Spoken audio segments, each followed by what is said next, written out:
예,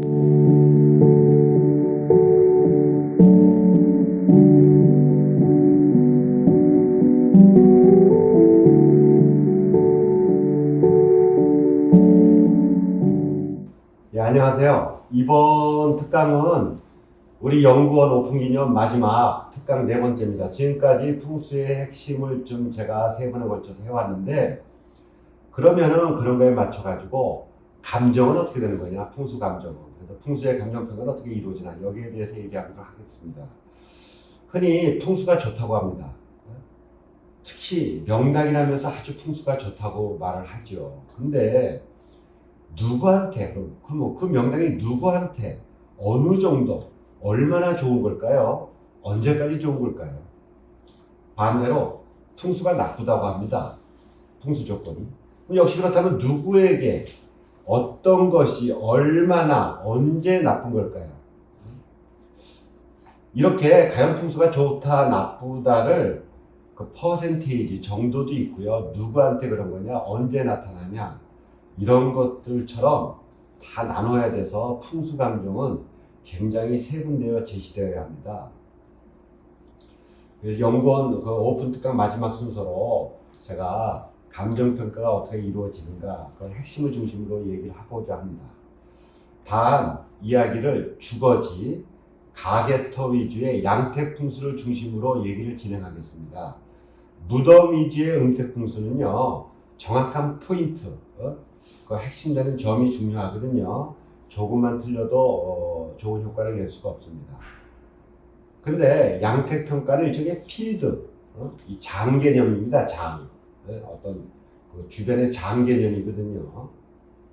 그래서 이 장 개념이기도 하고, 또 양택풍수는 실내 인테리어도 포함하고 있어요. 또한 이 양택풍수는요, 지금 주거지는 현대의 개발 문제 때문에 좀 훼손이 된 거라든가 변형이 된 거라든가 이런 문제가 많고요. 또 다른 건물들이 많이 세워져 있잖아요, 주변에.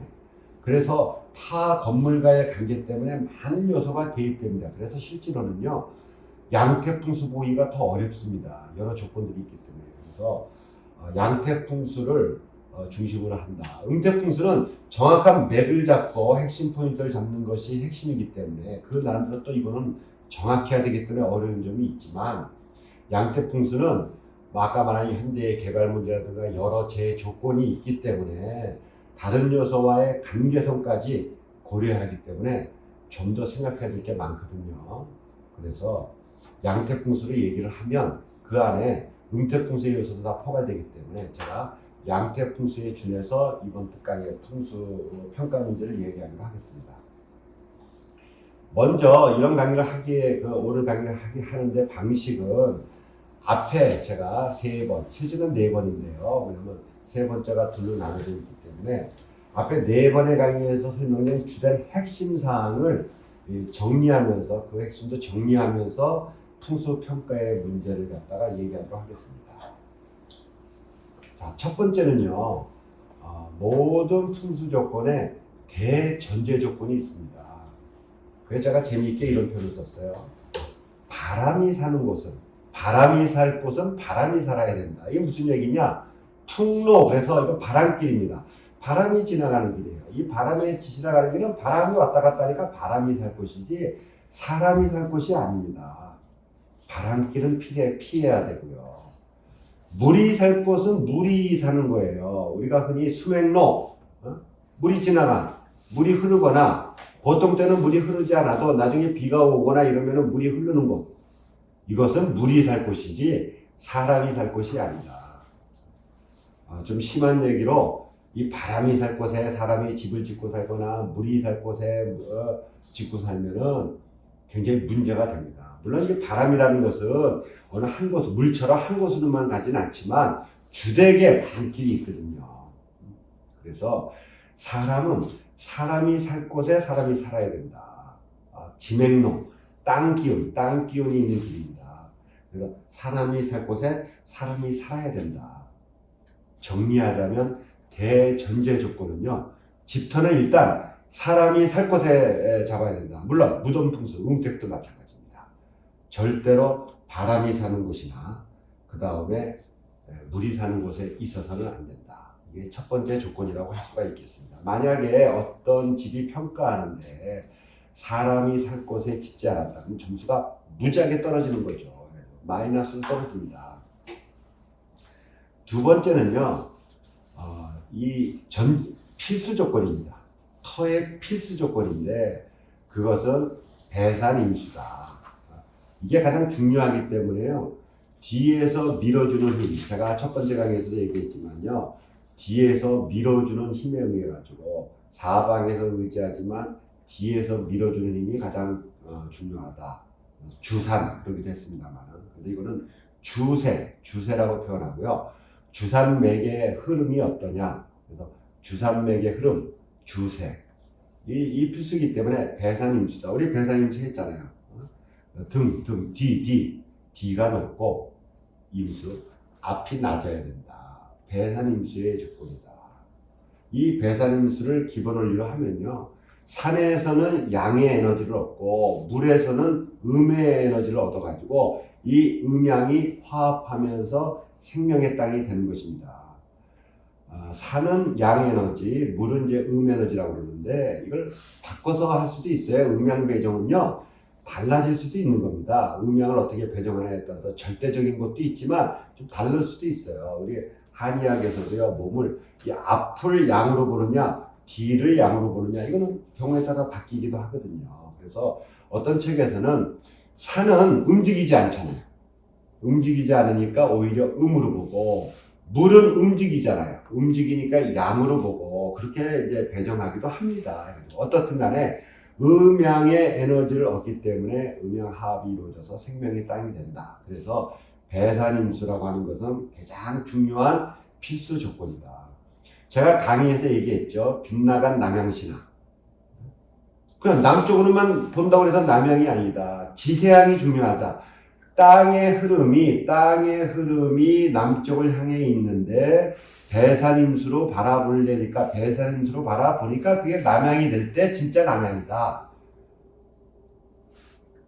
땅에 그러면 배산임수가 아니야. 거꾸로 해요. 앞이 높고 뒤가 낮은데 남양만 한다. 그건 가짜 남양이다. 그래서 제가 빗나간 남양신화에 대해서 기존에 얘기를 많이 했습니다.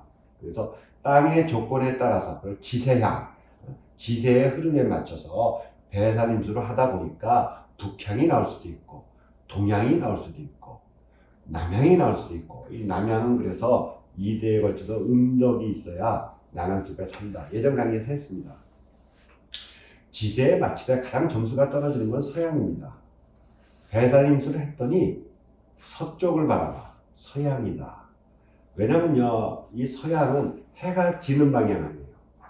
해가 진다는 의미로서도 우선 정서적으로도 안 좋고 실제로 이 서양 해가 지는 이 석양이요 일종의 숙살직이라고 그래가지고 아주 이 만물을 갖다가 소생시키고 양육시키는 게 아니라요 좀 소멸시켜요. 소멸.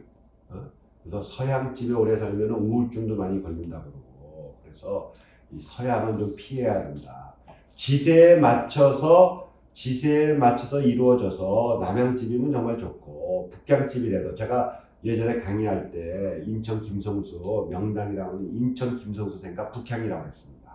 동양이 나올 수도 있고 서양은 점수가 많이 떨어진다. 다만요. 왜냐면 이 석양의 빛이 숙살직이고 사람을 우울하게 만든다. 잠깐 보는 거는 놀러 가서 잠깐 석양을 보는 건 아름답지만 매일 기본이 서양으로 들어온다. 그럼 그것은 사실은 좋은 기운을 주지 못한다. 그래서 점수가 떨어지는데요. 만약에 그러나 이런 조건이 있어요. 자 생각해 보세요. 예를 들어서 D를 북쪽으로 하고 앞이 남쪽이고요. D가 산이야. 그래서 배산임수를 하니까 D가 북쪽이고 남양집에 딱 있어요. 남양집에 있는데 마침 좌청룡 우백호가 잘 있어. 그러면 이때 서양이요. 서쪽에 이 서양이 어떻게 되냐면 서양이라도 언제 많이 들어오냐면 이게 오른쪽에 백호. 오른쪽 산이요. 백호가 좋으면 서양집이라도요. 석양이 가장 많이 들어오는 게 이쪽으로 들어오는데 오른쪽에 백호가 좋다면 만약에 오른쪽 산에 해당 백호가 유정하게 잘 좋다면은 관계 없습니다. 그래도 많이 완화가 되는 거예요. 왜냐하면 석양빛을 막아주기 때문에, 가려주기 때문에. 이거는 이제 남양지배입니다. 만일 어떤 집이 북향집이에요. 북향집이라고 한다면은 기본적으로 청룡이 좋아야지 석양을 많이 막아주겠죠. 그래서 이게 서양을 바로 바라보는 것은 우선은 기본적으로 서양의 기운을 많이 받으니까 안 좋고, 다른 집이라도요, 남양집이래도 이왕이면 남양집에서는 석양을 잘 막아주는 백호가 있으면 좋고요. 북향집은 석양을 막아주는 이 청룡이 좋으면 좀 많이 완화시켜주고요. 그렇게 이루어지는 거다. 어떻든 간에 이 서양은 점수가 좀 떨어진다. 여러분 참고로요, 집지의 도로 및 하천 문제를 많이 생각해야 됩니다. 그러니까 우리가 잘 몰라서 보면요, 집 바로 뒤가 하천이야. 하천이라고 하는 것은 평지보다 낮은 거 아닙니까? 그러니까 산이 아니란 말이에요. 배산임수가 안 되는 겁니다. 그런 집도 점수가 떨어지고 위험하다. 뒤가 도로다. 이것도 사실은 좋지가 않아요. 바로 뒤에 도로. 왜냐면 여러분 어떤 일을 할 때요, 앞에서 애들이 막 떠들어요. 자기 앞에 애들 떠들고 소란스러우면요, 좀 정신이 없지만 그래도 자기 앞에서 떠드는 건 왜 그러지? 이렇게 쳐다보면서 그래도 어느 정도 제어가 되는데, 뒤에서 막 떠들어. 뒤에서 맹맹대고 떠들면요, 여러분 이게 안 돼요. 이 뒤가 그래가지고 이게 훨씬 더 불안정해집니다. 그래서 바로 뒤에 하천인 거는 배산임수에 안 맞기 때문에 점수가 떨어지고, 바로 뒤가 큰 도로가 지나간다. 집 뒤가 굉장히 불안정해진다. 그런 집들은 조심해야 된다. 그래서 예전에 강의에서 많이 얘기했습니다. 집터를 마치 배산임수 되는 것을 골라서 거기에 맞춰서 향이 나온다. 지세향이 나온다. 다만 서향은 점수가 떨어진다. 그래가지고 기본적으로 동쪽에 떠서도 해가 이제 서쪽으로 지니까 안 좋다. 그리고 서양집이 아니라 하더라도 예를 들면 그 조건에 맞춰서 서양이 들어오는 거, 예를 들면 남양집 같으면은 오른쪽으로 들어오거든요, 서양이.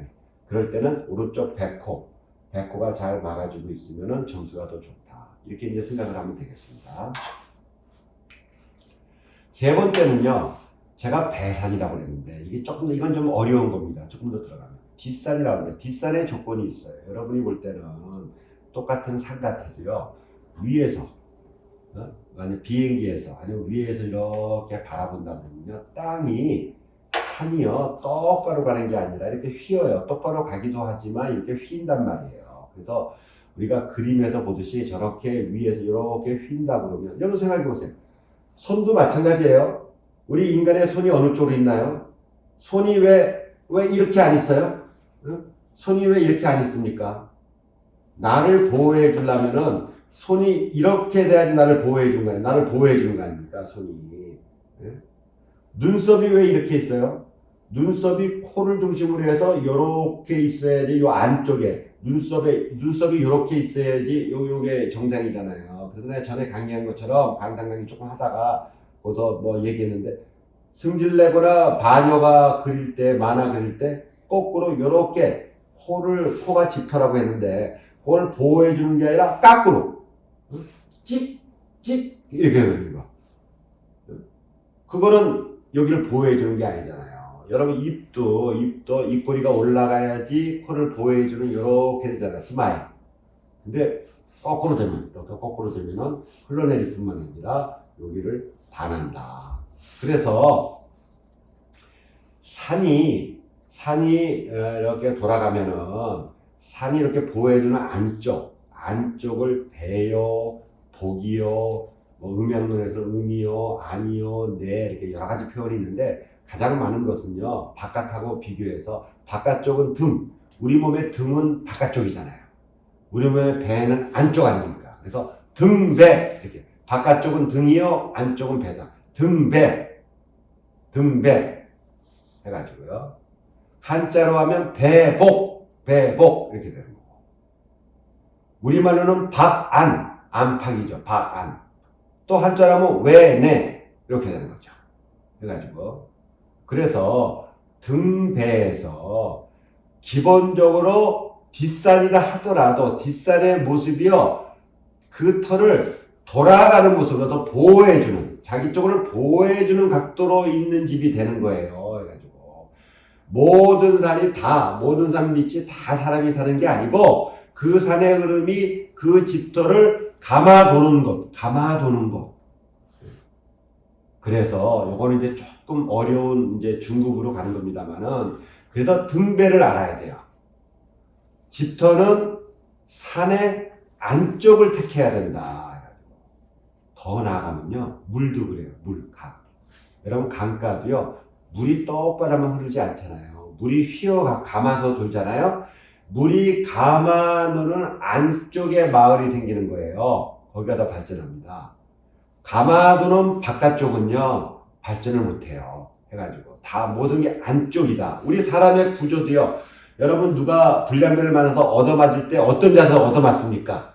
요 배 안쪽을 웅크리잖아요. 이렇게 웅크리면서 때려라 하면서 이게 등짝은 맞아도요. 등짝이 고장나도 견딜 수 있는데 이 안쪽에 주요기관이 여기는 약하게 주요 안쪽을 맞으면 큰 사고가 나. 그러니까 이걸 보호하면서 등을 맞잖아. 이게 무슨 킥복싱이라든가 복싱하거나 UFC 이렇게 하는 거 보세요. 응?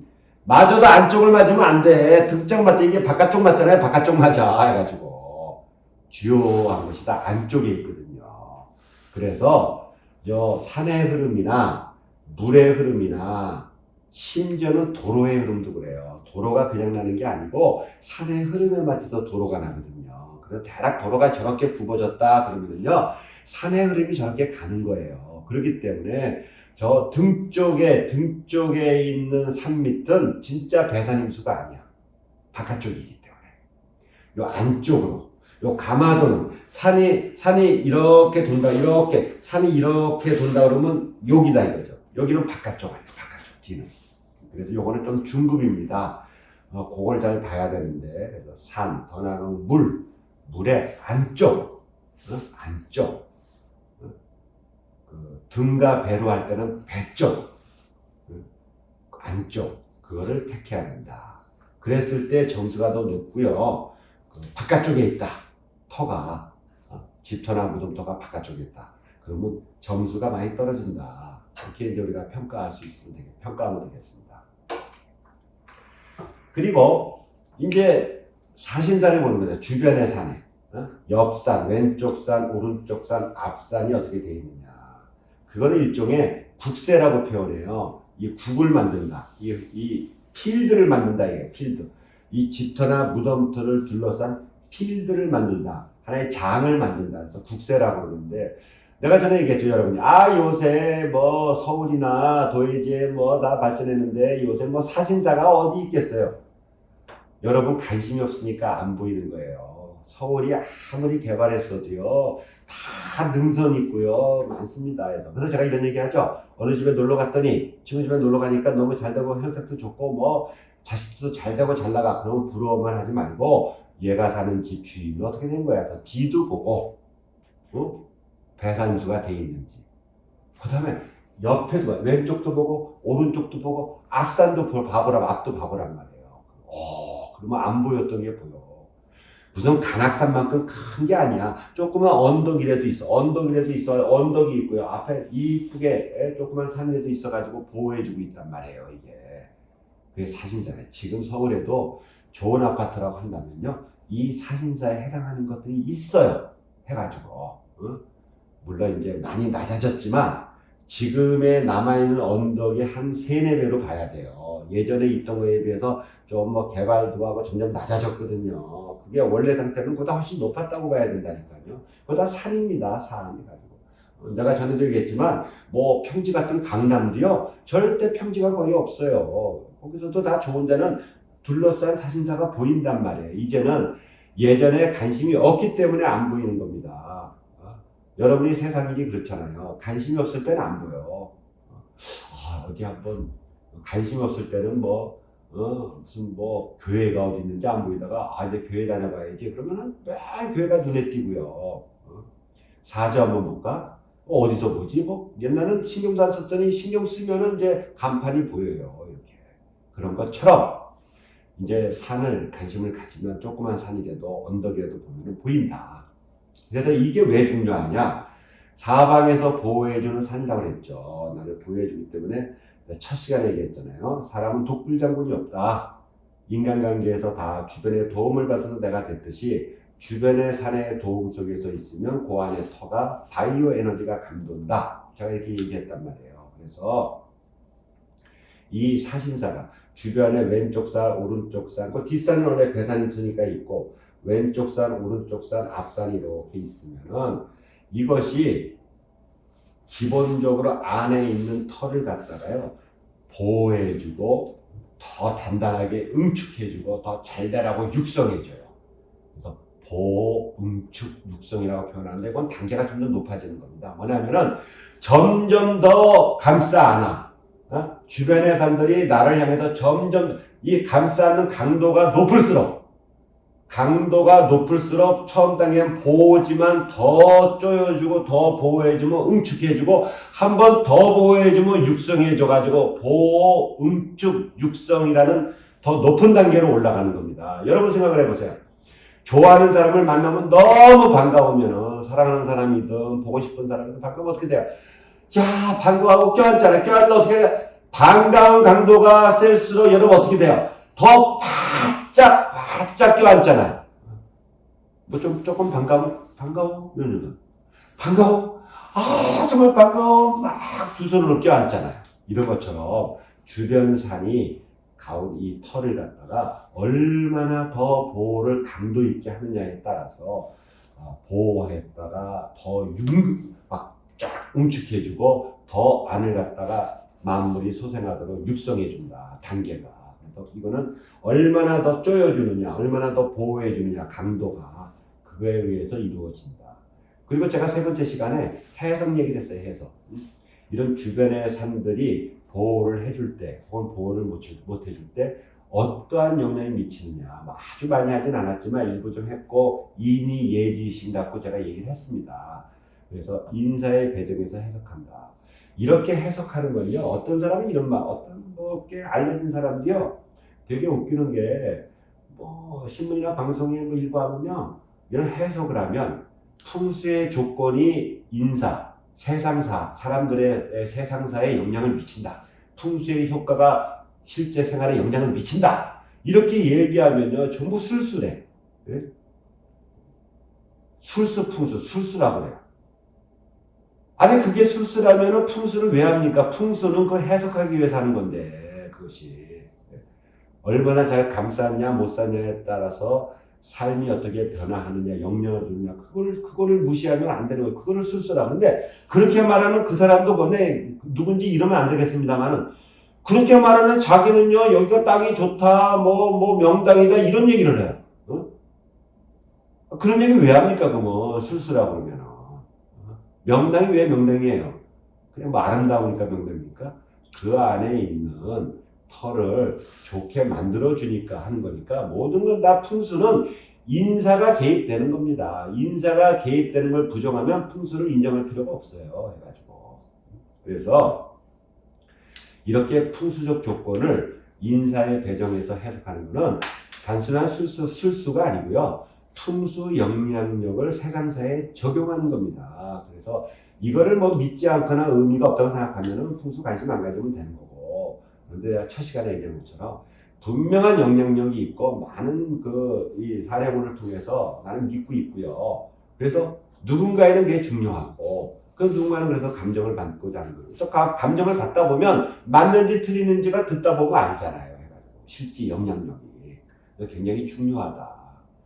하나 참고로요. 이 사신사는요. 실제 산인데 자연의 산을 갖고 보는 건데 오늘날은 많은 주변에 건물이 있잖아요. 또 인공물이 있어요. 인공으로 세운 거 있는데 이것도 작용하는 겁니다. 예를 들어서 아파트가 내 아파트 동이 있는데 옆동에 아파트가 있어. 이것도 산이에요. 산. 옆동에 있는 아파트도 산입니다. 그렇게 봐야 돼요. 그러니까 똑같습니다. 옆동이 아파트인데 자 보세요. 내 아파트가 있다. 우리 동이. 이렇게 바라봐요. 앞베란다가 앞입니다. 그런데 오늘날은 자연적인 산이 나중에도 이렇게 보여주고, 이렇게 보여주는 게 아니, 하면은 더 좋은 거다, 이래요. 밋밋하게 일자면은 점수가 조금 떨어지고, 없는 것보다는 낫죠. 그런데 여기에 다른 동 아파트가 있으면, 다른 동이 있으면, 만약에 여기 내 동이 이렇게 다른 동이 서 있어. 그러면 이것도 약간의 산의 의미를 가져요, 이게. 인공이지만 여기에 대해서 자청룡, 우베크의 영향력을 받는단 말이죠. 그러니까 이런 우리 집터가 이렇게 있으면 이런 모양으로 있는 게 더 좋죠. 왜냐면 이렇게 보여요. 만일에 우리 아파트가 있는데 똑같이 이런 모양으로 있다. 그러면 요거는 자청룡, 우베크 약하잖아, 약해. 이 세로로 있어요, 가로로 있어요. 세로로 있으면 어떻게 돼요? 마치 산이 이만큼 있는 거나 마찬가지야. 인공이지만 어느 정도 산이 있는 거나 마찬가지다. 그럴 리 없지만 만약에 여기에 뭐 또 이렇게 만약에 건물이 하나, 뭐 아파트가 있다고 더 좋죠. 왜요? 요렇게 해가지고 요렇게 꼬부라진 것처럼 되잖아. 인공. 그래서 지금 이 얘기입니다. 건물이나 인공물로 보완도 어느 정도 되는 거다. 이걸 잘 봐야 된다. 정리하자면 집터는 이 사신사가 유정하게 감싸는 것이 좋다. 풍수에서 그걸 유정하라고 합니다. 유정. 정이 있다. 봐요. 반가우면 더 반가워하는 거죠. 무정한 건 뭐야? 그냥 반가워. 껴안는 것도 아니고. 주변 산이 우리 털을 껴안는 것도 아니고 그냥 슬쩍 있으면 이건 무정한 거고요. 감싸주면 유정한 거예요. 유정한 겁니다. 그래서 유정하게 감싸는 것이 더욱 좋고, 그것이 건물이나 인공물로도 보완 적용이 가능하다. 이렇게 얘기할 수가 있어요. 자, 5번째 조건은요, 이게 중요한 건데, 집과 출입문입니다. 이게요, 출입문이라는 거는 정말 그 집안이 돈이에요. 경제하고 관련됩니다. 출입문이 어떠냐가 경제 상태를 좌우하거든요. 그래서 얼마나 부유하게 되느냐, 윤택하게 되느냐. 반대로 출입문이 잘못 나면요, 얼마나 빈곤하냐, 건조하냐, 말라 비틀어지는 거죠. 그래서 출입문이 중요해요. 그래서 주 출입문이 가장 중요합니다. 자기 집을 직접 들어오는 현관문, 아파트 같으면 현관문, 가게 같으면 가게문. 큰 건물 같으면 어떻게 돼요? 앞에 주 출입문이 있고 또 들어와서 또 자기 가게나 아파트의 문이 있죠. 그래서 더 중요한 거는 자기 집 가게를 직접 들어가는 문입니다. 그 출입문. 이것이 어떻게 있어야 되냐면 역수로 있어야 돼요. 물을 받아 먹어야 됩니다. 이건 좀 어려운 얘기예요. 나중에 기회가 되면 제가 역수, 순수에 대해서는 강의를 따로 한번 해야 됩니다. 일단은 점수를 따질 때 그래서 출입문이 어떻게 났느냐. 미안한 얘기인데, 미안하다기보다 제가 잘나타는 얘기는 아니면 저는 가다가 가게를 보면요, 그 집의 매상이 어느 정도 나와요. 야, 이 집은 임대를 내기 어렵다. 이 집은 돈이 솔솔 쌓인다. 이 집은 거의 똔똔이다. 해가지고. 이 출입문이요, 특히 가게 하시는 분들 엄청 중요하고요. 아파트도 마찬가지입니다. 아파트도요, 내가 전에 한번 얘기했나요? 그 밑에서 올라가면은 엘리베이터에서 내리면 한쪽은 여기로 들어가고 한쪽은 여기로 들어가서 문이 반대거든요. 그래서 통상 다 지역 요건에 의해서 다 좋을 수도 있지만 대부분은 한쪽 라인은 맞는데 아파트가 한쪽 라인을 안 맞아요. 출입문이. 그래서 보시면은 부동산 잘 관찰하면요, 이쪽 라인 이사가 똑같이 나올 것 같아도요, 이게 다릅니다. 문이 안 좋은 곳이요, 훨씬 이사 나온 비율이 많아요. 여러분 여담입니다만은 이사는 누가 하는지 알아요? 전에 잠깐 얘기한 것 같은데 이사는요, 사정 생긴 사람들끼리 왔다 갔다 하는 게 80%예요. 좋은 조건에서 편안하게 있는 사람은요, 일단 안 움직입니다. 아주 잘 돼서 움직이지 않는 한은 사정 생긴 사람끼리 왔다 갔다 하는 거거든요. 그래서 이사가 많은 곳이 좋은 게 아닙니다. 벌써 가게터도요, 이사를 많이 하면 간판이 자꾸 바뀌잖아요. 간판 바뀐다는 건 뭐야? 사정 생겼다는 거예요. 장사가 안 돼서 임대를 못 낸다는 거예요. 예를 들면 명품은 잘 안 바뀌지 않습니까? 그것처럼 물론 이제 특별한 다른 사례도 있지만 대부분이 그런 것이고 집도 마찬가지입니다. 문이 잘못 난 곳일수록 문이 잘못 난 곳 대상임수가 아닌 곳 그리고 문이 잘못 난 곳일수록 이사 이 동이 많고 이사 라인이 많아요.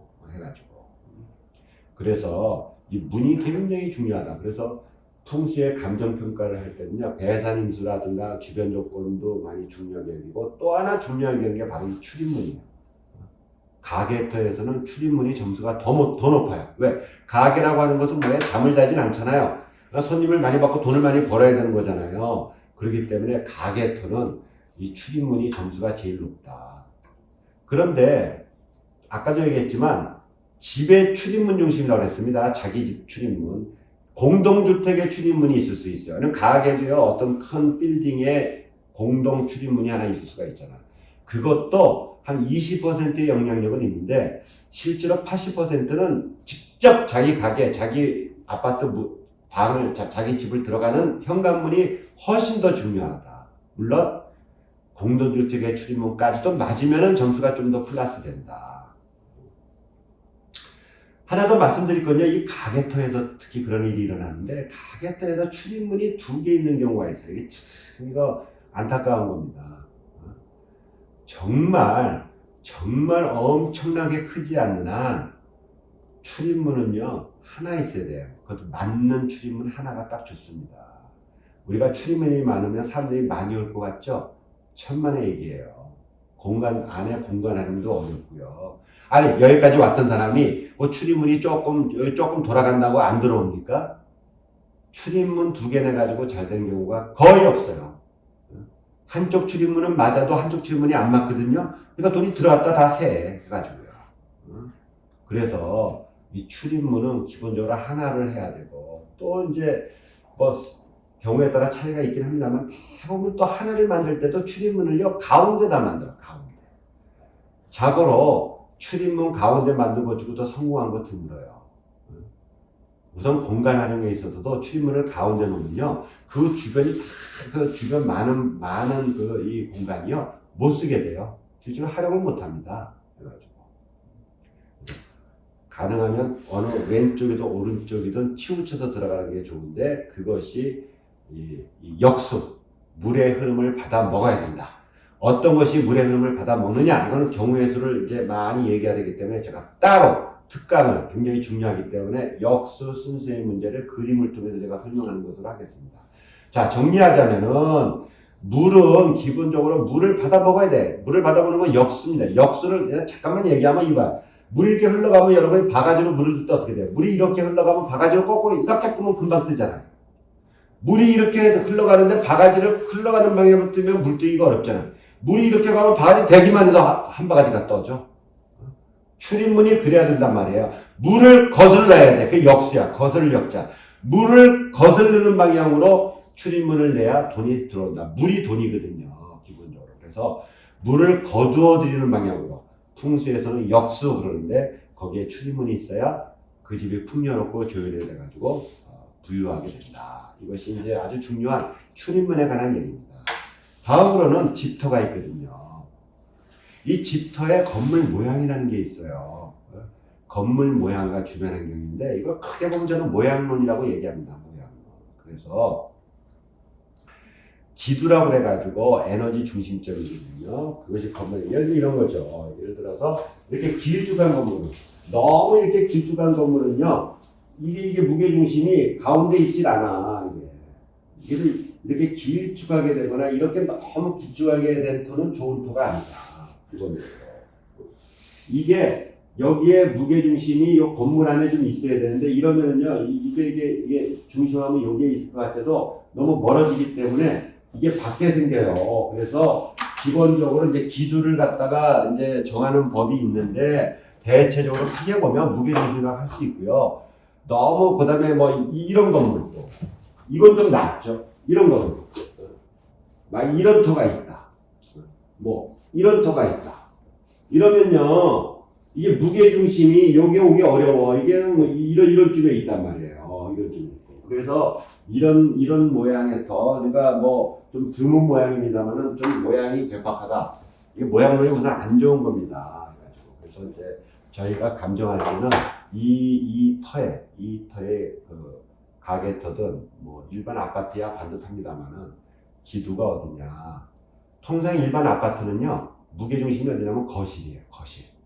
그래서 여러분, 여름날 같은데 괜찮을 때는 꼭 방에서 자지 말고 거실에서 편안하게 자세요. 거실이 또 제일 무게중심이 있기 때문에 기두가 있어서 제일 좋습니다. 해가지고요. 그 다음에 건물 모양으로 전착 후간 이런 표현인데 한자로 보면 앞전자, 앞이 좁고 뒤가 넓다는 겁니다. 이게 뭐냐면 출입구가 좁고 안으로 들어가면 점점 넓어져야 되는 터다. 그것이 재운이 나가게 합니다. 이렇게 말하는 것이고요. 그러니까 앞이 좁고 뒤가 좀 더 넓어지는 터가 좋다. 그 다음에 주변 건물, 아까 이건 얘기해요. 주변 건물의 사신사, 주변 건물이 사신사 모양이 어떻게 되어 있느냐. 이게 굉장히 네 번째고 하는데 건물 간의 형충파해산. 형충파해산이라는 건요, 막 때린다는 거예요. 한마디로 때리는데 형하고 충하고 파하고 해하고 살이 다 나쁜 겁니다. 때리는 건데 이런 모양이에요. 여기 건물이 있는데 여기 우리 터가 있다. 우리 터가 있는데요. 이게 이렇게 서 있지 않고 이렇게 서 있어 건물이. 그러면 이 건물이요 이렇게 돼 있으면 모든 흐름이 이렇게 때리는 거예요. 이렇게 때리는 겁니다. 이게 안 좋은 거예요. 그래가지고 우리는 아파트는 이렇게 돼 있는데 이 아파트는 이렇게 돼 있다. 그러면요 이 아파트로 보면 여기로 볼 때는 요게 좋은 역할을 하지만 이 아파트로 볼 때는 요게 길쭉하니까 요쪽으로 때려가지고 여기가 안 좋아요. 때리는 효과를 낸단 말이에요. 그 다음에 그 가게터든 집터든 건물이든 모양 형태가 어떤지 색깔이 어떤지 냄새 소리 뭐 이름 숫자 이미지 뭐 이거 하려면 너무 복잡하게 한다는 게 아니라 모든 게 다 모양의 본질이 있다 그렇게 하는 입장에서 얘기하는 겁니다. 특히 이 색깔이 중요해요. 색채 형태하고 건물 밖의 형태를 아주 요란하고 복잡하게 하면 복잡한 일이 생기는 겁니다. 삼성이나 현대가 기본적으로 건물을 복잡하게 짓나요? 그래가지고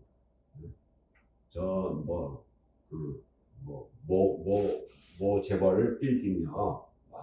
겉이 막 요란했습니다. 요란해. 건물 모양이 요란하면 복잡하면 복잡한 일이 생긴다.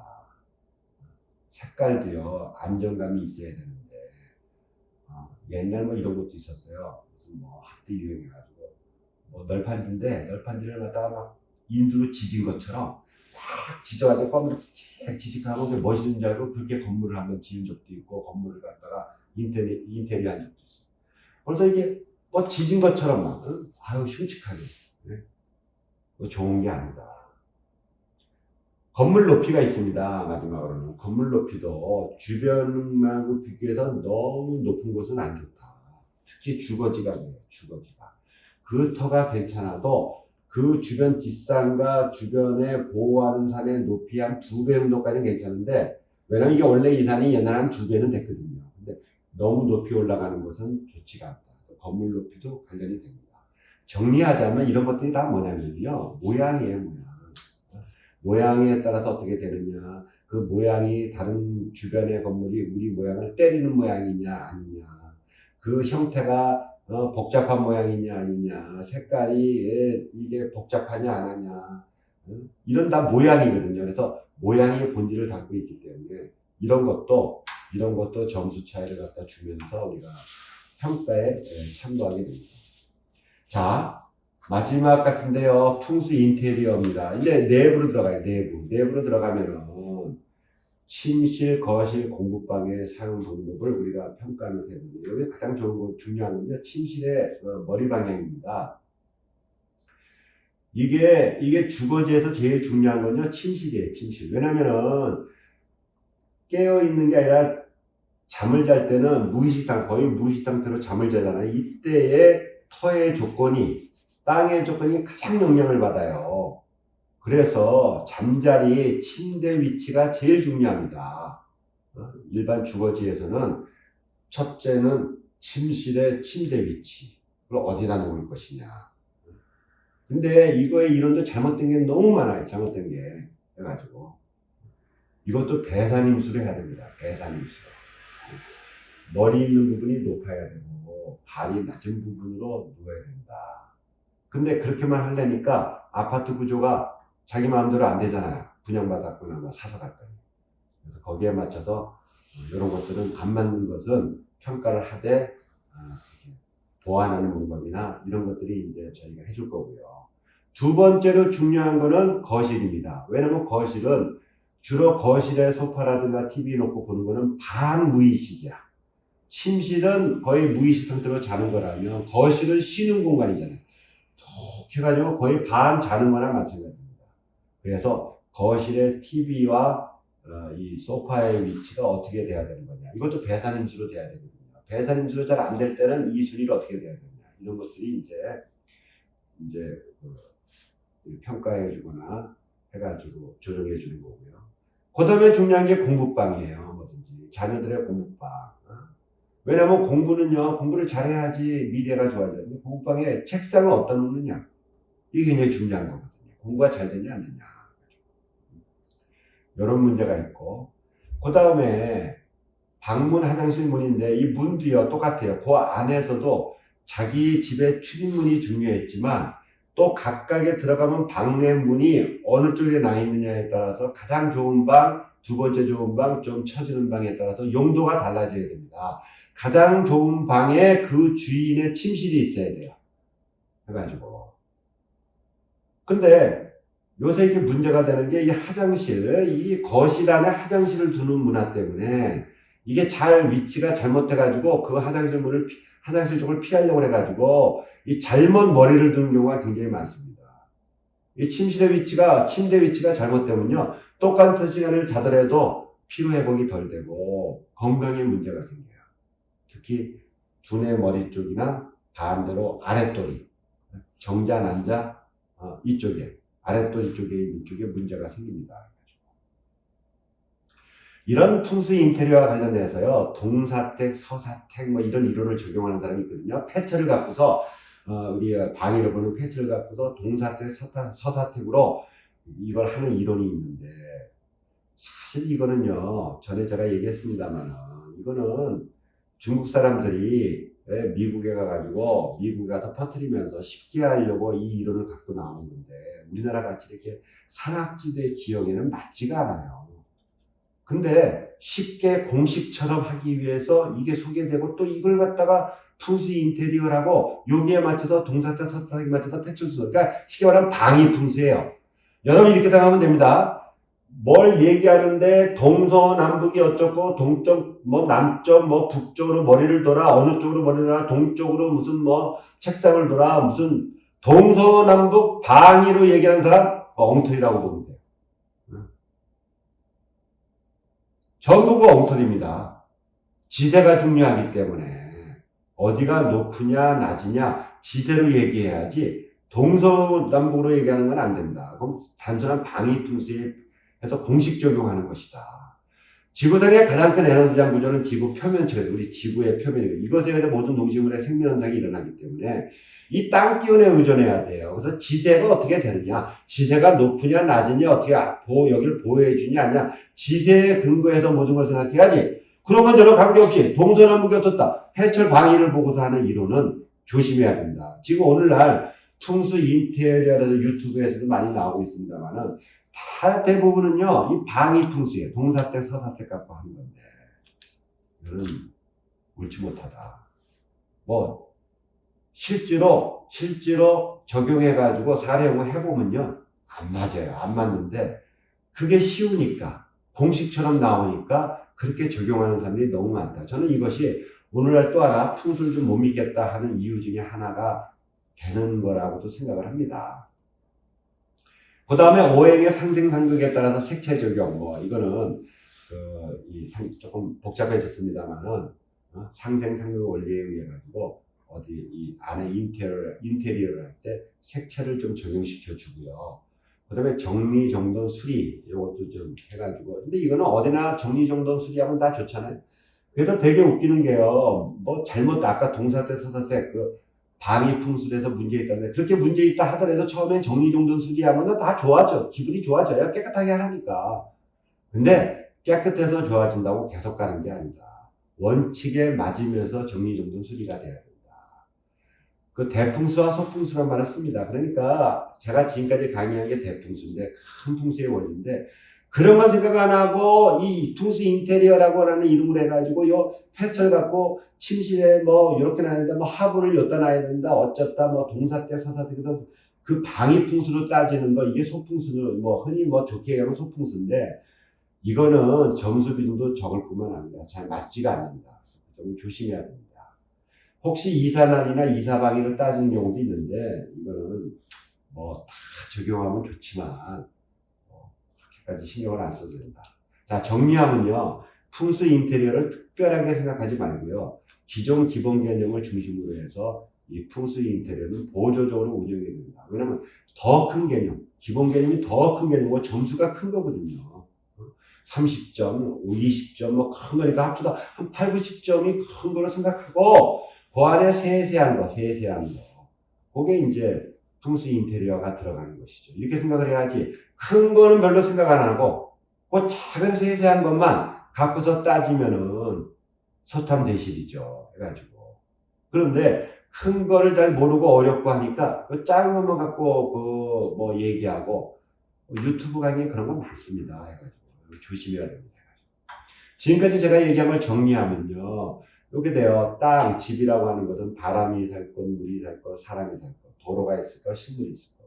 사람은 사람이 사는데 살아야 된다. 근데 사람이 사는데 어떻게 돼요? 산의 안쪽에, 제가 산의 등배가 있으면 안쪽에 있어야 되고, 안쪽에서 배산임수로 있어야 된다.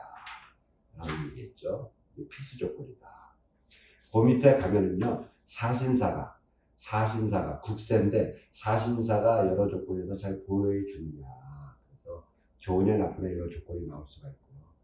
그 다음에 집과 출입문의 여러 조건이 맞느냐. 이건 굉장히 가계에 대해서는 굉장히 중요합니다. 출입문이 맞냐 틀리냐. 그래서 굉장히 좋은 조건이냐 중간이냐 그 다음에 안 좋으냐 이렇게 갈 수가 있고요. 그 다음에 모양론, 실제 그 집의 형태, 가게의 형태가 맞느냐, 무게중심이 맞느냐, 주변 환경이 뭐 나를 때리지 않느냐, 이런 게 이제 모양론의 여러 조건에 따라서 좋고 나쁨을 단계별로 얘기할 수 있고요. 그 다음에 실내 인테리어를 적절하게 했느냐에 맞춰가지고 제가 여기서는 대길, 중길, 소길, 뭐 소형, 중형 이렇게 표현을 했습니다만은 여기에 따라서 점수가 이루어진다. 그래가지고 그 번호는 제가 아까 앞에 강의하는 순서에 맞춰서 한 것입니다. 자, 마지막으로 참고만 한 줄에 덧붙이고서는 끝마치겠습니다. 양택과 음택의 영향력과 비중은 기존 풍수특강에서 참조했어요. 그 풍수를 포함해서 우리 삶에 영향을 주는 요소는 양택, 음택이 어느 정도고 또 다른 요소는 뭐냐. 이강에서 했고요. 그 다음에 이런 양택, 음택이 우리한테 미치는 구체적인 영향은 무엇이냐. 3강에서 했으니까 참고하시기 바라고요. 덧붙이는 거는 역세권이 뭐 비싸잖아요. 역세권은 왜 안 들어가느냐. 역세권은 도로개발과 관련해서 도로정비나 개발과 관련해서 역세권을 좋게 치고 비싸죠. 집값도. 그런데 풍수적 조건에서는 일부러 역세권만 쫓아가는 것도 아니고 그렇기 때문에 풍수적 평가 조건에서는 역세권 자체를 넣지는 않았습니다. 그 다음에 풍수 인테리어를 조심해라. 풍수 인테리어가 만능이 아니다. 대풍수, 큰 원칙에 맞춰서 큰 점수 있는 게 맞아야 되고 그 다음에 풍수 인테리어를 해야 돼요. 그 풍수 인테리어도 패턴, 방향을만을 보는 흔히 그러한 이론으로는 안 된다. 이거 조심해야 된다. 근데 현재 많은 유튜브 중에서도 너무 동사택, 서사택이 어떻고 이 패처리즘을 보는 게 있습니다. 기회가 되면 제가 패처리즘의 동사택, 서사택 이론은 무엇이며 그것이 왜 문제인가. 사실은요, 그거 조금 알게 되면 공식적이에요. 공식적이니까 편하거든. 편하고 분명한 것 같아. 어떻게 보면. 근데 그거는 우리나라 같이 지세가 이렇게 오르고 내리고 산이 있고 쭉 해서 내려오는 이런 흐름에는 맞는 것이 아니라 우리는 지세의 흐름으로 기본을 따져야 된다. 그래서 앞에서 말한 이런 조건들을 다 따져가지고 최소한의 추천 조건, 제가 평가할 때 60점 이상이 돼야 됩니다. 60점 이상이 나왔을 때 추천한다. 물론 90점, 100점이면 좀 좋겠어요. 근데 그런 게 얼마나 있겠습니까? 80점 정도 되면 굉장히 좋은 거고요. 70점만 해도 상위. 60점 이상은 돼야 됩니다. 60점 이하는 저희가 추천하지 않습니다. 그래서 지금까지 제가 우리가 풍수 그걸 어떻게 하느냐 평가를 얘기했는데 이 풍수 인터넷에 대해서 잠깐만 더 한 번 더 얘기하겠습니다. 그 전에 얘기한 것처럼 중국의 풍수가들이요, 묘지 중국에서는 사회주의 정권으로 인해 가지고 이 묘지 풍수를 부정하고 풍수를 부정하니까 이 사람들이 홍콩으로 갔거든요. 홍콩에서 풍수가 유행하게 됐다가 홍콩이 너무 작잖아요. 그래서 많은 풍수가들이 미국이나 캐나다로 가서 풍수 비즈니스를 했습니다. 근데 그들은 외국에서 풍수를 쉽게 전달하기 위해서 아주 중요한 풍수의 원칙은 오히려 적게 반영하고요. 주로 패처를 이용해서 방향으로 하는 풍수, 그걸 개발해가지고 실내 인테리어 풍수다 해가지고 풍수 원리를 발전시켰거든요. 그러다 보니까 풍수의 영향력을 구성하는 여러 요소에서 진짜 점수 비중이 높은 것은 거의 생략하고 오히려 점수 비중이 낮은 거가 너무 중시하게 되는 이런 거꾸로 된 현상이 나타나는데, 그럼에도 불구하고 그들의 이 바로 풍수 인테리어 논리가 거꾸로 우리나라에 이제 책도 소개되고 우리한테 와가 역습도 해서요. 지금 유튜브 중에 대부분이 이게 지금 풍수 인테리어 그래가지고 이런 류의 강의입니다. 단순한 방향에 입각한 인테리어 풍수다 이거죠. 그래가지고 그러나 그런 풍수 인테리어 풍수를 뭐 그런 것까지 완전 부정할 필요는 없다 하더라도 그건 다 합쳐봐야 점수 비중이 10점도 안 되는 거예요. 90점 이상이 지세에 맞춰가지고 따져야 되는 것이다. 그래서 중요한 것이죠. 그러므로 다른 중요한 것을 먼저 고려한 후에 풍수 인테리어를 적용하고, 그러한 풍수 인테리어도 지세에 맞춰서 따지는 풍수 인테리어를 해야지 방향만을 따지는 풍수 인테리어는 안 된다. 기회가 되면은 바로 풍수 인테리어라는 주제를 갖고서 요것만을 전적으로 제가 강의하는 시간을 가져보겠습니다. 그래서 이런 여러 요소를 이제 고려했을 때 60점 이상이 되었을 때 저희가 추천을 하고요. 물론 점수가 높으면 있죠. 그러나 총점 60점이 되더라도 아주 주요 조건이 너무 안 좋으면 추천하지 않는다. 자, 오늘은 어떻게 우리가 연구원이 평가하는지를 갖다가 중심으로 강의를 했습니다. 본 연구원이 풍수 상담 및 평가 시에 지금까지 말한 사항들을 잘 적용하고 점수화해서 친절하게 설명해 줄 것입니다. 아무쪼록 풍수에 관심 있는 분들에게 많은 도움을 줄 수 있는 그런 연구원이 되기를 희망합니다. 여기서 마치겠습니다. 감사합니다.